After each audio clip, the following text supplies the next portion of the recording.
Good afternoon, everybody. Kirsten Davis here. Just a quick disclosure before I begin. I don't own any rights to the video or the music playing in the video that you just watched. I believe smoking should be banned overall, through and through, because it is harmful to you, it is harmful to people around you, and it has very negative effects on the environment. According to the CDC, smoking affects nearly every organ in your body, causes diseases that are incurable, and is even accountable for over 408,000 deaths per year in the US alone.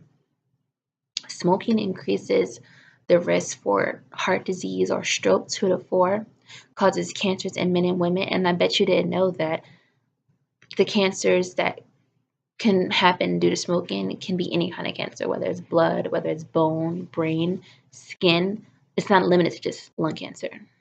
Wherever it can manifest, it will.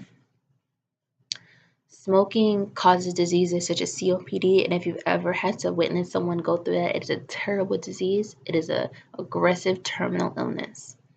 There are options. There are people out here who both will help you stop smoking and counsel you and teach you alternatives to coping. Whether it's life problems, relationships, it doesn't matter. They're out there for you, and you need to seek help for yourself, for people around you, and for your earth. According to cancer.org, secondhand smoke comes from two forms of smoke, that from a burning tobacco, whether it's a cigarette, a hookah, the electronic cigarettes, it doesn't matter. You have mainstream and you have side stream. Mainstream is the smoke that's exhaled from the smoker, and then you have side stream, which comes from the burning in. Side stream is way more toxic than mainstream is. Side stream has the 7,000 chemicals that's in cigarettes, well, over 7,000 being put into the air, and people around you are breathing it in. That's what causes secondhand smoke, which will cause the illnesses and the cancers that come with it. Now imagine that you're smoking a cigarette, but you're violating people's bodies around you because you're smoking and you're burning cigarettes in the air and everyone's breathing it in.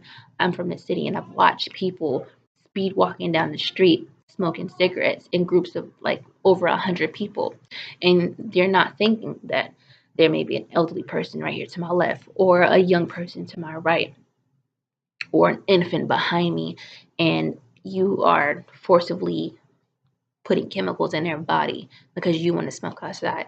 So that's what brings me to saying maybe we could do a overall public ban, but you have to consider both sides. If you make a smoker who's addicted to smoking limit to where they can smoke to, you can cause potential problems within their home. Let's say a mom who was devoted to carrying a healthy baby, so she didn't smoke, but she's addicted to cigarettes. As soon as she has her baby, she's ready to smoke her cigarettes. But here it is, a public ban, so she has to do it in the house. They'll find ways to do it otherwise, but you're forcing them, which is why it's a negative thing. Let's say she's smoking in her living room while her kid's in the back room, because you're not supposed to smoke in front of babies. And she comes and brings her kid outside to lay down on the couch, and that baby's breathing in all those toxins that you just forced her to smoke inside her home. So I feel like the only solution would be to ban it overall and to create a foundation with resources to help these people go through these problems and seek help without worrying about getting a new stress and worrying about how I'm going to afford to pay for all this, because these medications are not cheap. These alternatives are not, it's not a cheap thing. Some insurances don't cover it. So a foundation to support this and sponsor people, I think, is really necessary. According to the initiative.org, the whole cigarette creating process is a very heavily pollutive and toxic process to the environment.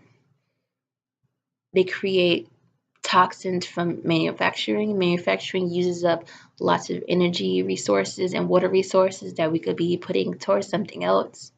The burning and curing process causes direct cause of deforestation. And this is not a science class, so I'm not going to go into how smoking puts monoxide in the air and the ozone is depleting and that's causing climate change. We're not going to go through that, but it's happening every day.